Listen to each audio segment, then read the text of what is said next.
Welcome to the Queen City Chronicles. I put the wrong intro on. Hey, my guest for the first 15 or 20 minutes is Jim O'Connell of Education Matters.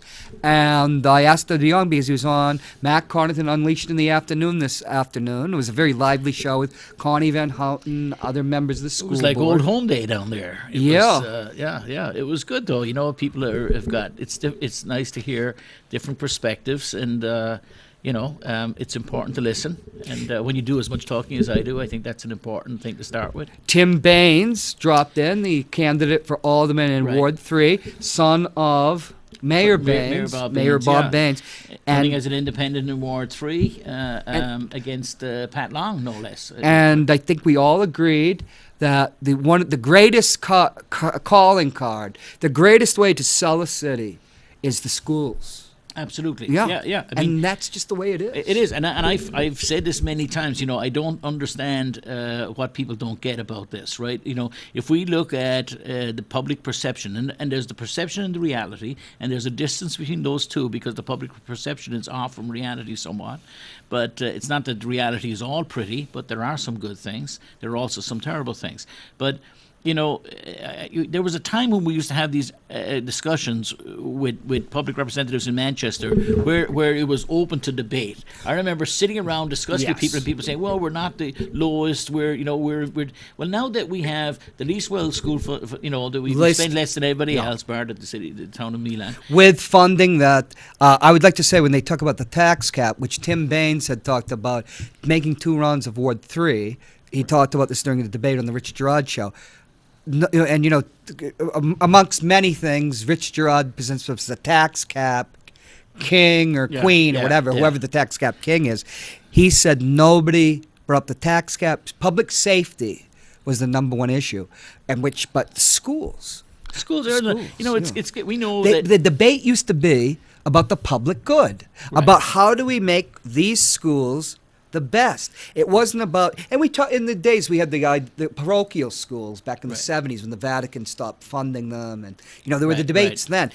That's kind of a separate issue. Now you're having what I call the proliferation, which in the South it's called busing academies. Right. When they had to desegregate the schools in all deliberate speed, when they finally federal judges were trying to make them do it, they sent their children to busing academies. They didn't bus them to their schools like the North. Private schools, and didn't fund the public schools, which... Well, we have that effective today, right? So nationally, we have sort of a resegregation of schools going on. And that the evidence is there for that. And so, white flight and all this stuff...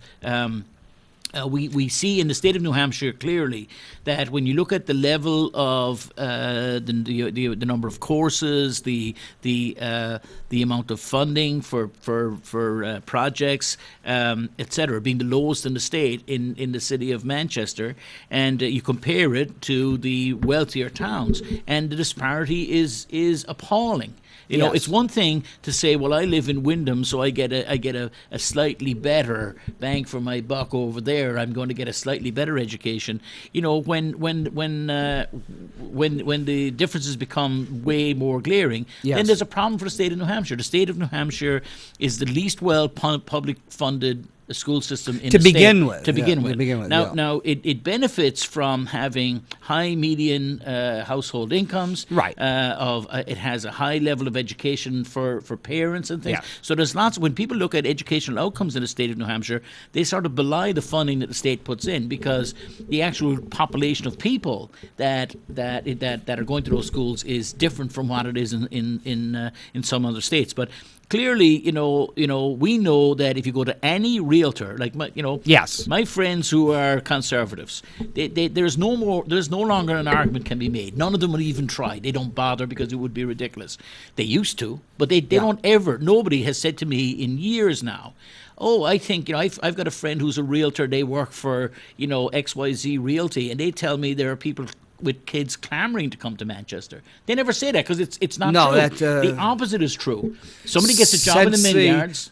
I came back in 2010 after 32 years, And there was a real crisis going on, and it kind of accelerated in Gatz's second term. Yeah, well, I said to Mayor Gatzis back then, it's probably 4 or 5 years ago now. This is when we fired 164 teachers, And we lost $15 million from the contributing towns. The contributing towns that And- said, I'm not going to send my Right. child to this school, which formerly it was a very fine school system. I went through it. Right, Yeah. and we still Right. luckily have the basis of a big- fine school right. system, but it's hurting at the edges, and some people would say in the core. I But- could learn French, German, Russian, Latin. yeah. It shocked me when I found out there's no languages. We started in the 6th grade speak for the French. Well, they don't have.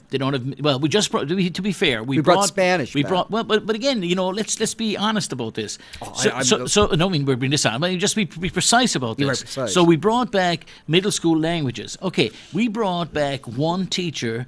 Okay, so the one in each of the 4 schools. So one okay. for each of 4 schools. So actually, it's not every kid can get Spanish, even if they wanted it, because the one teacher, teaching 1 year worth of kids for each of the 3 years while you're in that, there's a whole population. There are roughly 850 kids at Hillside Middle School. There's one Spanish language teacher teaching that subject. And so they have to divide themselves by them. That's 300 students per year. Wasn't there going to be distance learning? Wasn't there all this technology? Oh. That would be a whole show, right? Yeah. So distance learning would be great. all the technology is in a closet somewhere. Yeah. or something. No. I don't know. It's a joke. hard for a layman. I'm not an I don't have children, Yeah. but I believe in a school system. You know what's really going on. So I don't want to belabor this point, but the whole idea that we invested in distant learning. No, we bought tripods and put cameras on them. And we spent, I forget the exact amount of money, but I pointed out there was an interview going on with the New York Times educational supplement. And they came to Manchester to look at this, and because they were invited in here because the mayor was looking to get re-elected and he had ambitions to become a governor. And so he wanted to talk about the innovation that there was in Manchester while having fired 164 teachers and having 42 kids in a math class that he thought was okay. But he wanted them to look at the shiny object over here, which was distance learning. Now, I pointed out to the New York Times in that interview I did with them at that time. I said, without going to all the niceties, look at the budget. At that time, I think it was $160 million. I said, look at the budget. It's a $160 million budget. We got 15,000 kids in the system, and the mayor wants to talk about the $3,000 he spent on a camera and tripod. 10,000 a student. That's pretty low. Right, well, we are low. Can I just say, my sister left Manchester for Amherst because she had special needs kids, and whatever they say, my sister would say the needs weren't being met. I think you look at someone like my friend John Clayton, sort of, an amazing, as close to a Mr. Manchester as you can get. Yes. A lot closer to a Mr. Manchester than some of the wannabes. Went to school with my sister, right, West so- High 71. Absolutely, bleeds Manchester. Manchester. Bleeds And Blue he- Night Blue. Yeah, and when he, when his daughter, was moving back into the state from out of state, it might be about 5 years ago now. And I always remember this story from him because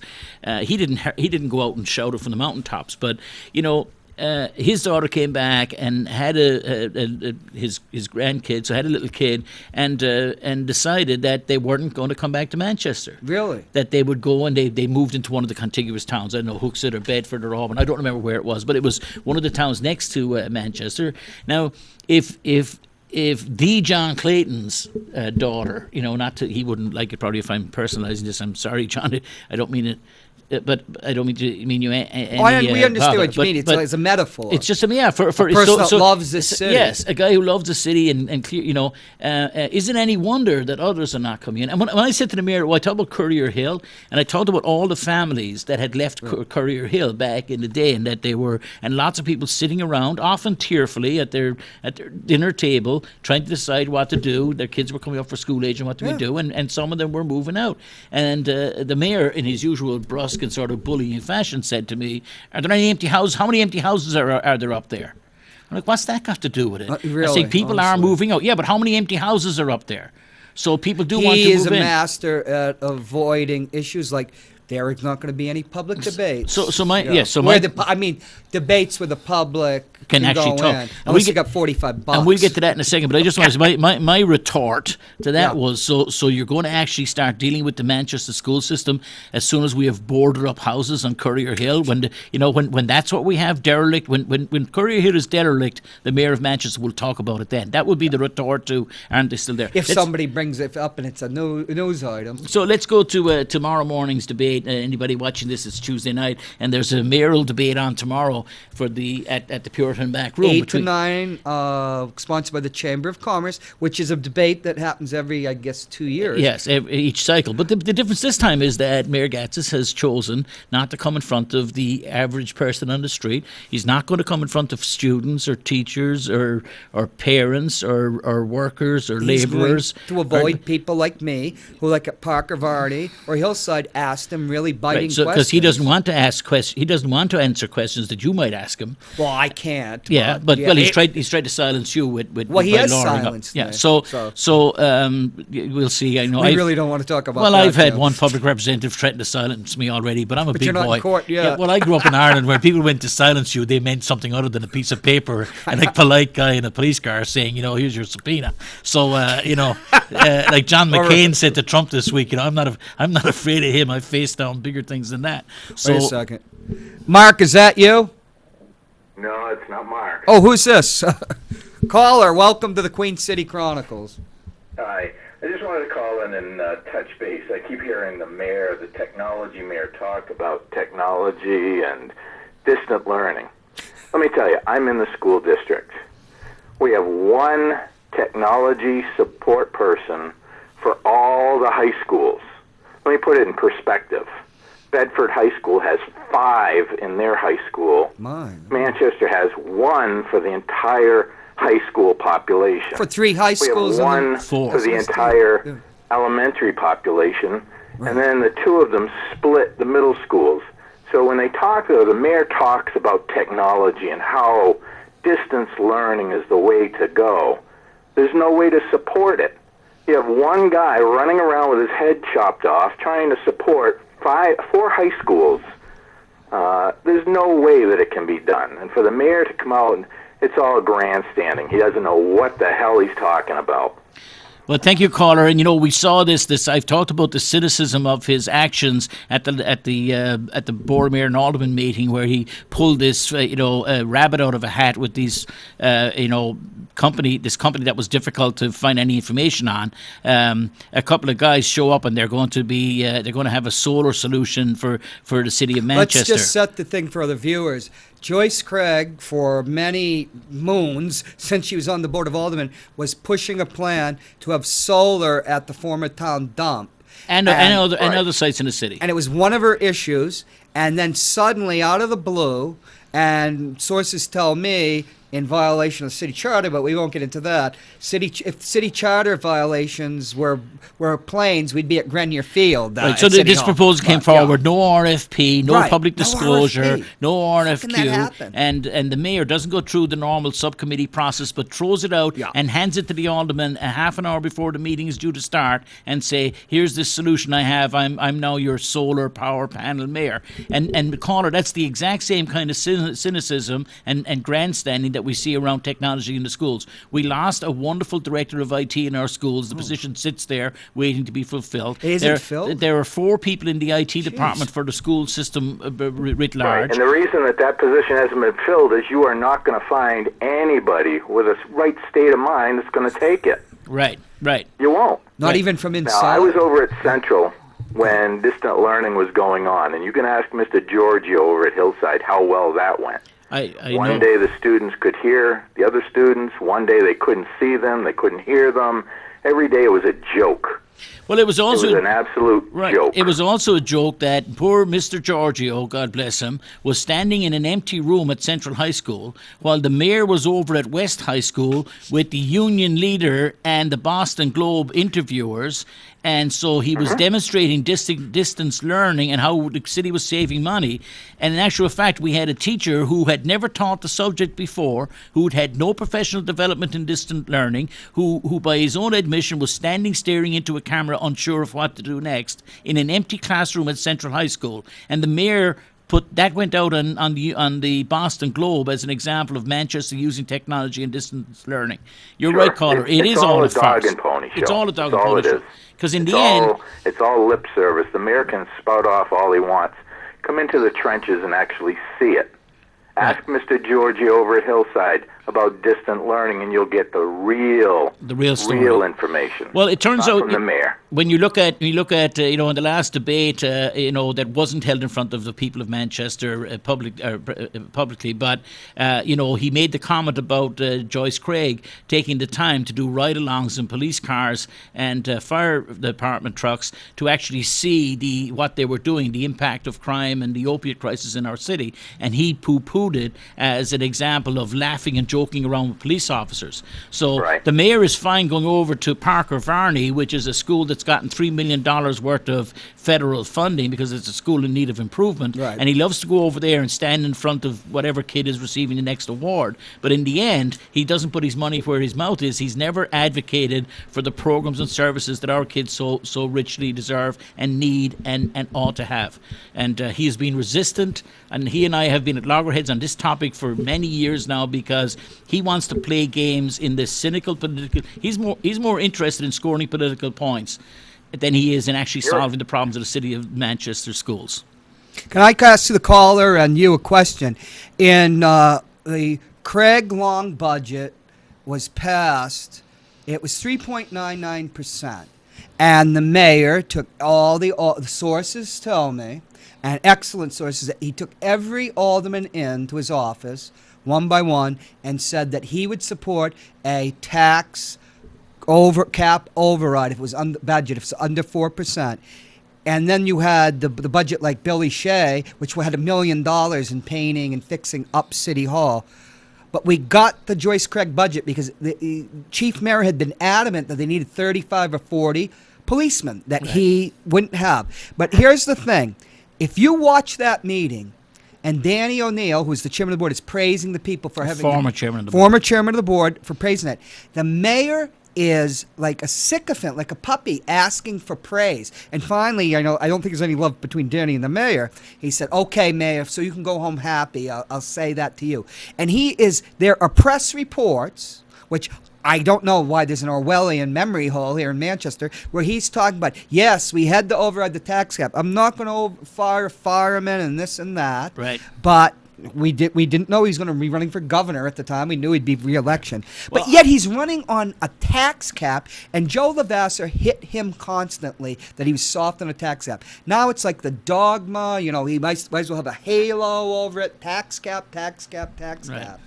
Well, I just dislike. We have another caller. So, no, it's a baseball caller. Okay, so you might want to get 10 minutes. Thank you, caller. Thank you, caller. We're gonna. So we have 2 weeks left in this strange, maddening season of elections, and we'll see what the next 2 weeks will bring us. Every week brings us something different. Last night was another comical episode with the Manchester Board of School Committee. Do you want to explain that? Oh, well.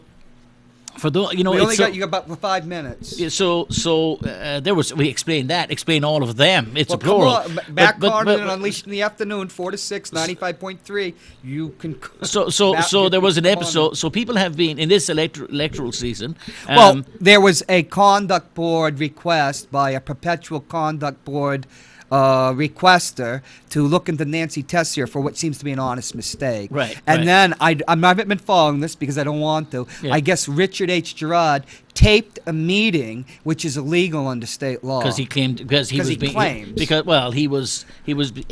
claims he was asked to be the clerk of the meeting, which appears to be true, and so therefore he had to the tape meeting. it. Yet here's a guy that for years, and I used to sit behind him, that can quickly. You can see his blogs for years and years and years that he could take notes. And I'll say something about him. You'd hear somebody say something, and the couple of times I did, it's what goes through that mind and what comes out. So maybe him recording it was better, Jim. Maybe. Although it was probably illegal. Well, the point is to explain to people the short form of it is that at a meeting 2 months ago, a committee person at large, Nancy Tessier, after a private meeting, a meeting held in camera.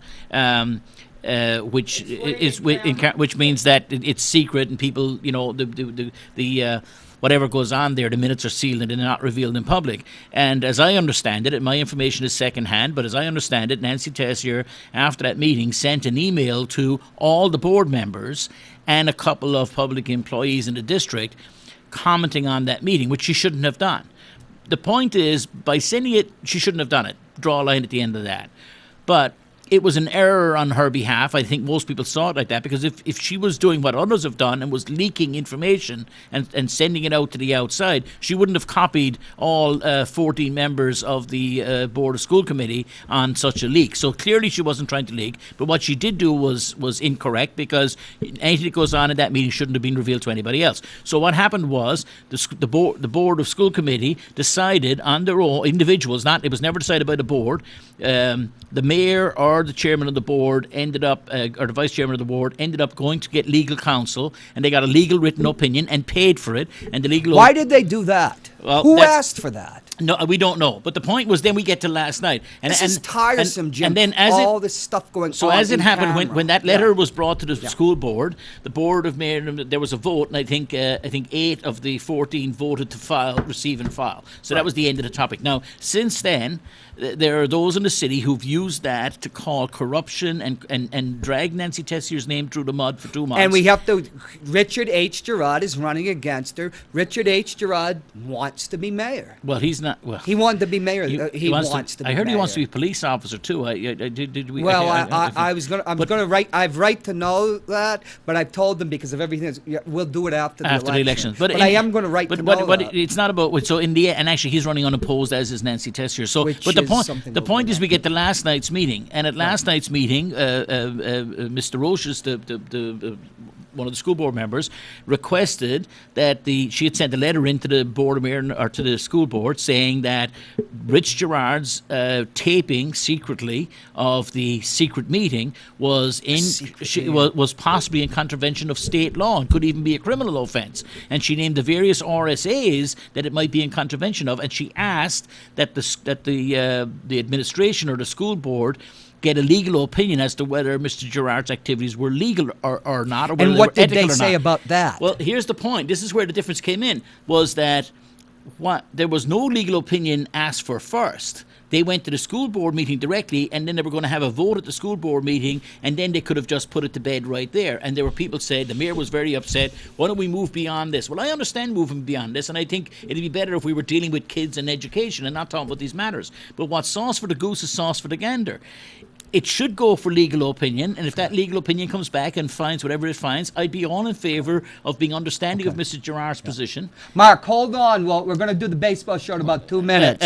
Being an understanding of Mr. Girard's position, I think it's at least defensible when he says, "Look, I was asked to clerk the meeting, and so I recorded." So that's fine. If you want to deal with it, if you want to deal with him that way, then that's fine. I would support that. But then you shouldn't be dragging Nancy Tessier's name and all the board members' we names know around that as it well. was a political stunt. Exactly. And I suggest that you and I, as producers, produce a special about this. Get some people like a round table, because Glenn's going to have a round table of his own. But this is very serious. I know that we have to go because the baseball show. I'll tell you what, let me finish with this. Yeah. I'll tell you what's serious, to be honest. I'm we'll much get more into this what's more. really serious is the issue that we have a school system that's in need of improvement, a school system that needs our support. It is underfunded and under-resourced, and that should come to an end. And Manchester taxpayers should be told honestly about the deficits in our education in the city. And I get the last word. We should have a system that the people are talking in a democratic fashion based on. Wait a minute, Mark, you knucklehead. Over and out, folks.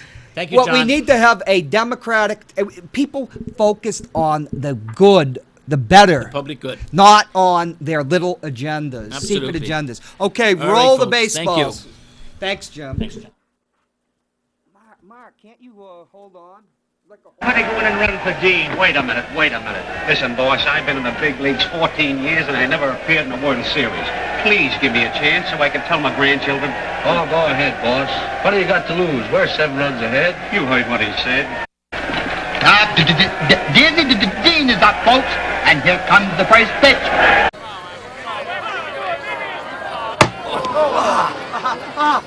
Strike one. Wait a minute. You okay, Sam? It's all right, Roy. This damn glove.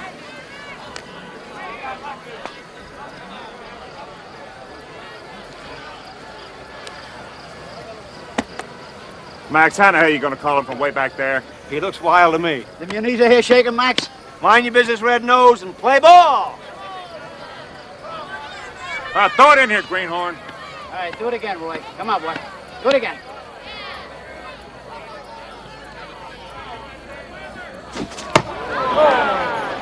Strike two.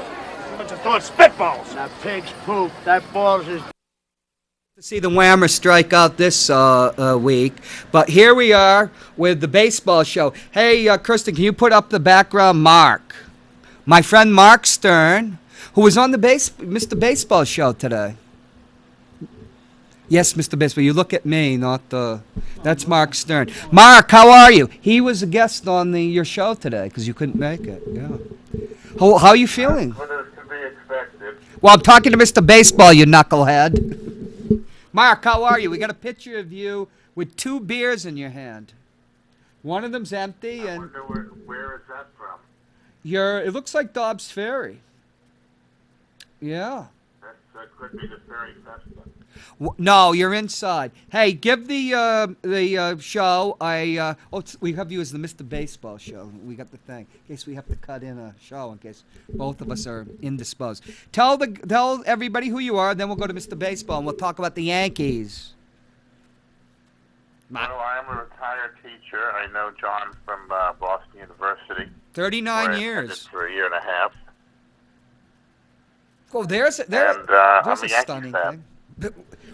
How much more do you need to know? Hey, can we have I in the back list, the Yanks logo? Throw that in the back and we'll keep that on. Okay, Mr. Baseball. Mark is of the opinion expressed today on the Mr. Baseball show that there shouldn't be a wild card and the Yankees should not have been permitted to be in the playoffs. Not just the Yankees, but any wild card team. He believes, after going to 3 great playoff games, that the Yankees had no right to be in that game. They had no right to go to the 7th game of the ALDS. Because teams like the Yankees, they lost Holiday, Sanchez, It was different great. parts of the season. It was When the they- best. And Bird, and when they all come together, that's the team that's playing. I'm going to tell you the Yankees story, this team that was struggling in August, and then after that monumental fight, when everybody was getting thrown out when they threw at Sanchez, they just were on fire. And this is one of the first Yankees teams since like 1998, which I respected, but I didn't feel like love for. Although I loved Joe Torre because he got Atlanta a half pennant back in '82, and Half a hey, pennant. my father was a Braves fan. You talk about Casey Stengel. Let's not get into that. But, only one from that great team. Only one World Series victory in '95. But Mark doesn't think the Yankees should have been in it. Well, everybody's entitled to their opinion. As I say, I disagree. And it wasn't Sanchez that was beamed. It was they were throwing supposedly at Miguel Cabrera. Right. And he started a fight. Yeah, he started to fight. Yeah. with the other Yankee catcher. Well, there was a lot of beanballs today. But I'm just saying, the Yankees getting on fire, having that great rookie Aaron Judge, was for me the story of the year. And I wish they'd gotten to the World Series. But Mark, we found out from some interrogation, because I was supposed to be a criminal lawyer, his wife, doesn't like him spending all the money. It's $13 for a beer at Yankee Stadium. Oh, I know. And he had bought World Series tickets, but he'd sold them with the proviso that he'd be able to go to any critical game. Oh, So I think it's just Any bitterness. game in which the Yankees might have won the series, I I think was going to be going with my friend. I think his wife had had enough, and she's been nagging him unmercifully. And so the pain of the Yankees, because Game 7, they did not acquit themselves that well. They didn't shame themselves. But, Jesus, they can't handle the curveball. They were outplayed. They can't handle the curve. They were not a road team this year. Aaron Judge can't handle a curve. They won a game in Cleveland. Other than that, All the victories were at home and all the losses Yeah. were on the road. They couldn't have beat L.A. Not with all those junk ballers.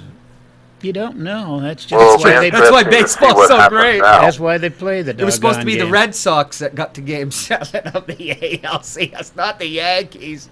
But Reds- they did it. Red Sox were beaten by a much better ball club. Tanaka's gone. Why do you say that? Oh, he's gone. And what's his name gone? The other pitcher. Joel. Oh, let's call it. We can call the Honorable Joel Elber. Mark, give us some impressions of what it was like at the new Yankee Stadium this year. This is a committed fan with season tickets. He even offered. I would have been able to go to a playoff game if I had any money to actually get down there and buy. I didn't have $13 for a beer, let alone a pair of shoes. But yeah, tell us what it was This like. isn't really. It wasn't really my observation, but some other fan that was being interviewed noted that it was the first time that the new stadium really rocked like that, and it was reminiscent of the old stadium. Oh, the old stadium was tremendous, but so the fans were into it more than even like the 2009 the World Series. Yet you're bitter about the loss, Mark, and probably the loss of several $100s that your wife wants. That you're going to have to pay for in some other way, huh? Well, I would rather have spent the money and seen them be in more games. Mr. Baseball, how did you feel when they lost?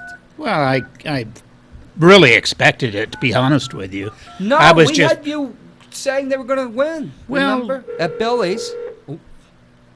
I was praying they would. One was- wingy dingy. You were actually I- praying. I didn't. No, I don't. I didn't. Hello. Joel Elber, the Honorable Joel Elber, Yankees fan. We've got Mr. Baseball here, and we've got my friend Mark Stern, who at 16 years old was going to be a doctor, but, he fell in love with a bong, and he wound up a teacher. Hey, Mark is of the opinion that no wild card team, including the Yankees this year, should be in the playoffs. What do you say to that, Joel Elber?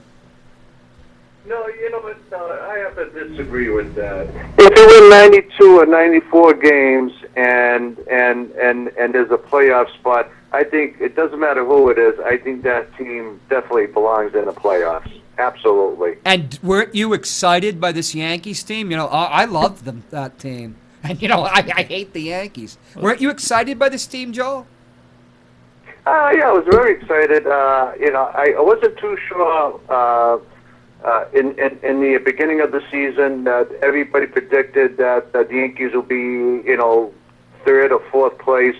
But Yeah. you know what? It was a dream come true. It was a gift this year. That the whole team caught me by surprise after the All-Star game. Yeah. I don't have a problem of them, losing Game 7. Yeah. But you got to remember that they got tons of young players in the farm system, which I think that they're going to bring up next spring. So I think between the next 3 or 5 years, watch out. I think they're going to be an awesome Powerhouse. team out there. Hey, I think the Yankees are going to be the team to beat. two things. In August, nobody thought the Yankees were going to get into the playoffs. Hey, Joel, you told me Tanaka's gone, right? And who's the other pitcher that the Yankees are cutting their ties with? It wasn't a pitcher. Looked like it's going to be Todd Frazier and Matt Holliday. Those three are definitely gone. So, what third baseman? Third basemen are hard to come by. What third baseman is out there? Trade? Yeah, they have somebody in their farm system, which I don't know about the kid, but from what I read, he's supposed to be a top-notch player. Yeah, they got him. They got him from the Cubs. What's his name? But you know what? I like to see Todd Frazier come back. I think he's a hustler. He wants to be a Yankee. I think I'd take a shot and sign the veteran player for one more year. They always said, people said that they let Rico Petrocelli go too quickly and let Butch Hobson come up too fast. Because Butch Hobson... Yeah. That can happen. Yeah, you know what? That they should have had the transition gradually. Mr. Baseball, with those three guys that I mentioned, Tanaka, Holliday, and Frazier, if you put in the mix Ellsbury and He's going. and Headley, Yeah. you're tying up $85 million right there. Strasburg, or somebody's going to be a free agent. They can go after him. They can even go after Stanton of the Miami Marlins. You don't want him. If he ever comes to New York, I think that's going to be huge. Yeah, and he'll hit 18 home runs, and you'll pay him $750 million. Joel. I was going to ask Mr. I'm sorry, John. I just want to ask Mr. Baseball a question. If the seventh and the decisive game was in New York, would that make a difference of the Yankees winning that series? Oh yeah. Oh yeah, home field advantage always helps. I'm not saying they would have won Minnesota. it, but they would have been better off than playing in Houston, where they were shut out. Yeah. The Twins, 87 and 91, they won all their home games. They had the advantage. By the way, Moose, that third baseman you were talking about in the minors, the Yankees got him from the Cubs One of those on good the prospects. Chapman trade. Of course, they got Chapman back, and they picked up two top-notch prospects from the Cubs in that trade. The Yankees made some great trades, even though it seemed like it hurt them. Three guys. Okay. Let me ask you guys a question. Say, for example, if the Yankees don't want Joe Girardi back, who's out there as a manager? Mattingly, is he free now? I think Girardi might go to Florida because he had a good relationship with number 2. But you don't know. Well, that's why I've been. Well, that's why I've been saying that right along. If that happens, I have no problem with Don Mattingly come to New York. Don't forget, I think Joe Girardi. He coached Miami at one point. Manager of the year. He loves the city, and I think that would be a good transaction for both of them. Yet he's got this nucleus of a potential powerhouse. Oh, absolutely. And he's good with those young players. He made a boneheaded. Everybody was ready to fire him after that boneheaded at Cleveland. Yet now I think he calls his own shot. Okay, you three guys. CC Sabathia, is he coming back? No. Mark, CC? I say yes. I think that it's either going to be a 1 or 2 year contract worth about 15 to 20 million. What about you, Mark? CC coming back? He did have some very good games this year. I would give him at least 1 more year. Well, he's going to be a free agent, so other people. Who do you replace him with? Do the Yankees need an ace? Oh, like they do. Strasburg? They've got to go out and get a couple of starters. They're not going to win with the starting rotation they have now. Price might be available, left-hander. Well, that was the old Yankee Stadium. Yeah. Price pitched And what pretty is well the when he got problem here. with Tanaka? You can't. Red Sox and Yankees don't do deals, though. It's impossible. Yeah, I don't know why Tanaka's gone.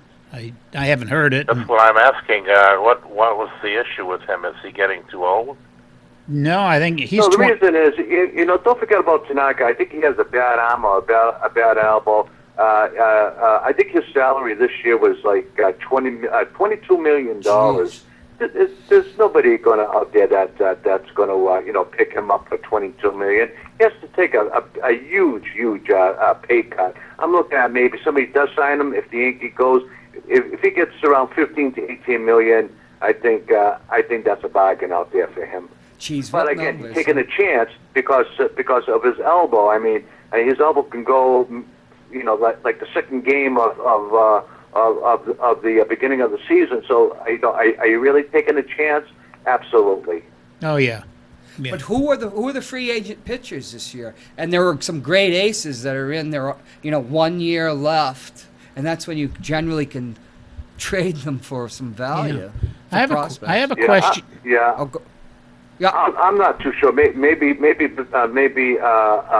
Baseball knows, or maybe a caller knows who's going to be the available pitchers on the free agent market. I really don't know. See, a pitcher like Price, if you take him out of Boston where he's unhappy, at another place he could thrive. We've seen it happen. Yeah. He just didn't fit in Boston. You see people that don't fit into New York either. Right. Yeah. And it was just he's got that talent is so awesome. Yeah. You can take him to like West Coast. Let me ask Mark and Mr. Baseball and you, John. I know John's a big Red Sox fan.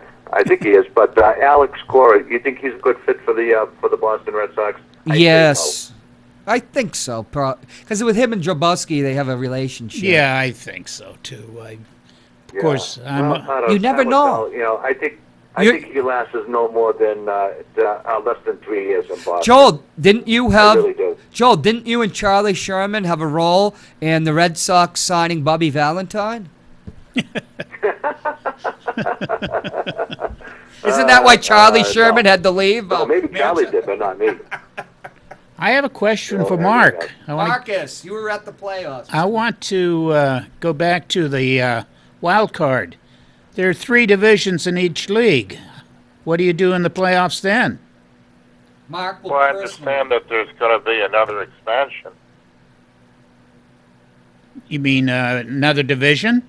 No, I hear expansion of the playoffs, but not Well, division. there would have to be several more teams. I don't know if that's possible. No. But I guess if you could go to 4 divisions. Where did you hear this? I heard an expansion. I don't know. I read an article recently that there are several cities that would like to have a team. Jeez. The problem has always been, can you dilute the talent that much? It has always been that since Branch Rickey in the Continental League. Yeah. Yeah. I haven't heard of that, have you? Well, I didn't hear that about the league expanding and other cities looking into, getting a baseball team in their city. So if that happens, I think I would be kind of surprised. Mark, is this just a pipe dream of yours? No, I really read an article about this, and I guess what you would have, it wouldn't really shorten the playoffs any. I But don't at least think you would so. have more first-place teams playing each other rather than playing second-place teams. You know what I liked? All this talk about shortening games and pitching clocks and everything. Yet, It hasn't helped. if they ever do try to shorten the game, remember we were watching a game. They shoehorned so many damn commercials in. Oh, yeah. We were watching a game, and suddenly after like the 4th inning, we're going right to the guy at bat, and the pitch is coming in, TV dictates baseball now. That's why a game is so long. It's no 2-hour game. Well, the review, now that they have the review of the plays, that actually lengthens the game because it Not takes that time for them much. to decide. It's TV commercials that do 5 minutes between half innings. I timed Hey, it time after What is time. everyone's opinion about the review? Do you think that's a good thing? What do you think, Joel? Is a review a good thing or a bad thing? I think it's a good thing. I do too. I really do. Stupid. But sometimes, So in it's baseball. been proven that even New York gets it wrong on the review. I mean, it's not just baseball, but it's in all sports. Weren't you ready to lynch Joe Girardi when he didn't have a review? I did, yeah. That was a big mistake. Everybody's yelling at him. Everybody's, review it. But according to him, it was too late, and the pitch was thrown, and that was the end of it. Mark, were you at that game? Mark, were you at the game? That was a road game. Oh, that's right. Were you ready to lynch Girardi after that? Do you want Girardi I was back? pretty upset. I mean, it couldn't have hurt to take a look at it. Especially when the guy I hit a ding. understand that they claim it brushed the guy's shirt. It didn't do anything. But do you want Girardi back, Mark? And if, Someone or do you else want said it Don hit the arm of Mattingly? the bat, actually. Do you want I'm Girardi torn back? about that. I don't know if it's fair to blame him. For what? He has been good over the years. Blame but him for getting 7th it inning. might be time for a change, depending on who they get. Bobby Valentine. No good gravy. Well, we'll get Hey, we'll let me get ask Charlie you guys, Sherman. this is game 1 of the World Connecticut. Series tonight in LA. It's going to be around 103, 104 temperature, and he said it's going to be the hottest game ever in baseball history. Joel, is it an El Nino or El Nina? Al Nina. Nina. Chavez Ravine. Yeah, Have you it's ever been to a game that hot? Yeah, 104. No, tonight. just in the That game. Coliseum. Okay, guys, I'm going to go, Yeah. and I'll be listening. Give Have a good give night, guys. Shirley my love. Bye. Okay, Mark, we're back to you. Have you ever been to the game that had over 100 degrees? I've never been. Texas. No, I gets think hot. the hottest game I was ever at might have been in the upper 90s. How will that affect the players? Remember Texas? They always said when the old stadium, remember when the grass would burn off? That in August, it was just so brutal playing there. You'd send, with the free agents, Short would get the agents and they just wilt. And remember Houston, when they were the Colt 45s, they were playing in a malarial swamp. And Ernie Banks passed out. So they had to build the Houston Astrodome. Yeah. Oh, by the way, I saw the movie with Bobby Riggs and Billie Jean King, which was part of one of the biggest events of. I remember it. Yeah, and she became as big. Only Muhammad Ali was like bigger than her after that. It's a very good movie with Steve Carell as Bobby Riggs, and he's perfect. And Emma Stone plays Billy. It's a really good movie, but. Jesus, 103 degrees. My friends are in L.A. I'd like to go back to L.A. They say it's like the end of days. It's hellish there at times. My daughter didn't tell me that. She's working in an air-conditioned place. She's working in Dodger Stadium tonight. She's bartending the VIP bar. Do they have an all-you-can-eat place at Chavez Ravine, which is the Dodger Stadium? I doubt it. Mark got banned from the all-you-can-eat at the new Yankee Stadium. Isn't that right, Mark? No, I wasn't banned. I was just only invited once. And you never got invited back again? Well, they want you to pay for a membership. That's why they invited me. Oh, Mark. Well, he's right. Speaking of the Astrodome, do you remember that they had a plan when they first made it of glass to grow grass indoors? And nobody could see the ball coming down. Well, the grass died, and because they had all the window panes, when the ball came, nobody could see it as it came down.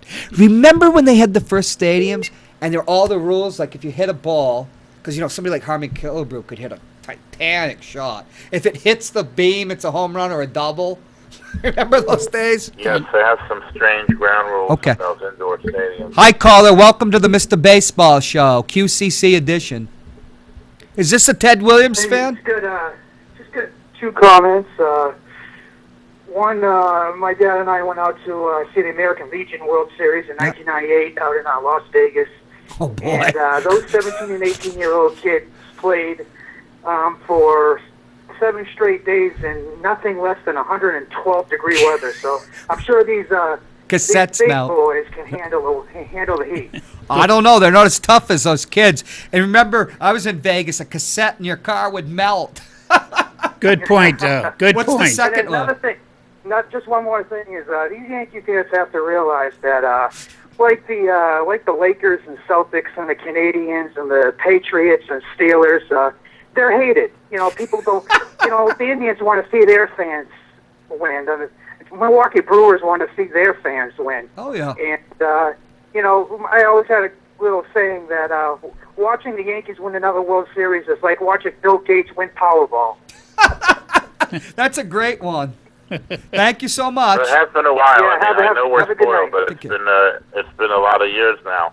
Are you mad at Casey Stengel for the 1960 World Series, like Mr. Baseball, or was that was before your time, Mark? You were born in 1963 or 62? 61. Yeah. Oh, you're 2 years younger than me. Yo, that's right. I was 18 and you were 16. We beat Cincinnati that year in 5 games. Was that Billy Martin was on Cincinnati, wasn't? No, he didn't play in the World Series. No, he didn't play in it. When did he get? What team did he get traded to after 57? Kansas City to begin with. Oh, Jesus, did they get the? Then he went to Cincinnati. Did they get the Maris for him? No. They got Maris and a pitcher. Then he punched Brewer in the mouth with the Cubs. Got sued. What the hell's that? Yeah. Oh, he punched Brewer. Yeah. Was he a catcher? Pitcher. Okay. Yeah. Billy, then he wound up on Cincinnati, but he wasn't on the 61 team. No, he won the World Series. He was a scrappy player, but definitely not a superstar. He was a second baseman. Who was the second baseman in Cincinnati in 61? Because in 63, Pete Rose had to replace him, and they were very bitter about that. Pete Rose writes about that in his biography. Who was the second baseman in the 61 Cincinnati? In 71? 61. 61 was Rose? He wasn't even... Rose, Mr. Baseball, I know you're out of some intestinal trouble. Pete Rose came up in '63, and he replaced a second baseman Okay. who was very popular and had been on the '61 team. And they had to dismantle the '61 team because they were just getting old. And he had a hellish rookie year. That's why he had to always prove himself. Right. One of the reasons, Okay. of course. And Billy was on the Cincinnati Reds, but he must have been a utility man by that time. Right? Probably. Yeah. Because he came up in '50. Martin By did. 60, which is probably his last season, 60, he's probably all used up, like they were by then. Pretty much. I'm Early sure. 30s. Yeah, he came up in '50, and he was Stengel's little pet. So. Did he come up with Ford? Would Whitey come in '50 or '51? Whitey came at the end of '50 and won the last game of the World Series in '50. And was Mickey in '50 at all? Did he have a cup of coffee? No, he came up in '51. Okay, Mark, what was Mickey Mantle's number when his first start with the Yankees in 1951? I have no idea. Number 6. 6, yeah. Because we already had that. Remember, I had it. And you Yeah. said, well, that was when he came up. Yeah. Because everybody, I can't believe that he was a 6. Who was number 6? Mark, I wouldn't put that in my memory bank. Well, it's a good one. To befuddle people. Yeah, but, well, I don't You even do trivia. I don't even know all the numbers of big stars, Who was number 6 before Mickey Mantle? Was there any greats that were 6 before that? I don't believe so. And was there anybody afterwards? It's got to be retired now. They probably Orlando, the clubhouse boy. They probably retired that, and Orlando's probably got a monument in the monument. Well, we go Coombs, Lazari, Earl Coombs is retired. Ruth, Why would anybody retire? Musial. Musial's not on the Yankees. No, DiMaggio, number 5. Who you Musial was on the Yankees. Bob Musial. Well, he's not a Hall of He Famer. was How about Yogi Berra? He was related to Stan, the man? No, his brother Irish played for the Giants and he played for the Yankees. He was part of Murderers Row. You're always this horse manure about Ted Williams being the greatest hitter. Stan the Man Musial was a better hitter and a winner. Yeah. Yes, he was. 3,700 hits. Yeah. That's nothing. 331 batting average. That's nothing. 475 home runs. He did miss 5 years. He missed being in one. the Army. He missed one. Oh, wow. In the Marine Corps. Wow. I think you're slipping. How many hits do you think Teddy Ballgame would have had in those? You never 4 know. years? He might have exposed himself and been thrown out. Dick Williams didn't do that till he was in the 70s. No, he was. Hey, Mark, you have a trivia question to stump Mr. Baseball? I've only done it once, and that's when you were on the show with Joel. I found some obscure. It was obscure, but not as obscure. You got a trivia question that will stump Mr. Baseball. Oh, not really. I'm not very good at trivia. Did you have one to stump? When was the first team you can remember? Can you remember the wife swappers of 1970? Peterson and. Not really. When's the first what is team? that? Can you remember 74? Jesus, when you're 7 years old, you follow these teams. I remember. Mark, what's the first team you can remember? Do you remember You're Ralph talking Houck? about, Yankee teams. I did watch them with my grandfather in the 70s. I first started going to a lot of games in the early 80s. So you're not. So Tom's right. Tom Maskell, you're not really a baseball fan. In terms of liking other teams, not really. He's not a baseball fan. I do like the Mets also. We'll have you on. We'll talk about the Mets in 2 weeks because next week Connie Van Houten will be here. We're having she'll be hosting the show with talking about the school board and the issues in the election. Well, the World Series will it be over by then? Not necessarily. One thing I do enjoy is traveling to stadiums. I mean, Okay, I Mark. You can say I am a baseball fan in that sense. Yes, he has the thing, the all-you-can-eat buffet trail. We'll catch up with you later, Mark. Thanks for participating. Take care, Mark. In the Mr. Baseball show. Yeah, where are you going to be watching the game? Probably at Billy's. Well, why don't you have the last word? Look at the camera and let's zoom in on you. Cindy, pour me a beer. I am heading to Billy's Sports Bar. And we'll see you in a fortnight, unless, I've been driven out of the country by legal problems. Dos vidania. Adios. Hi, I'm Senator Lou D'Alessandro, and I encourage everyone to listen to Matt Cunnerton, Unleashed, in the afternoon. Romper, bumper, stomper, tell me, do. Magic mirror, tell me today. Have all my friends had fun at play? Today's a special day for Deanna and Scotty and Timmy and Alan and Terry and Indra. And a special day for Colin and Tammy and Carrie and Beverly and Christy and Susie and Jonathan and Nancy and Jason. And I also see Patrick and Kevin and Kent and Terry and Kenny and Kimberly. Over hill, over dale, we will hit the dusty trail, and those caissons go rolling along. Counter march right about, hear those wagon soldiers shout, while those caissons go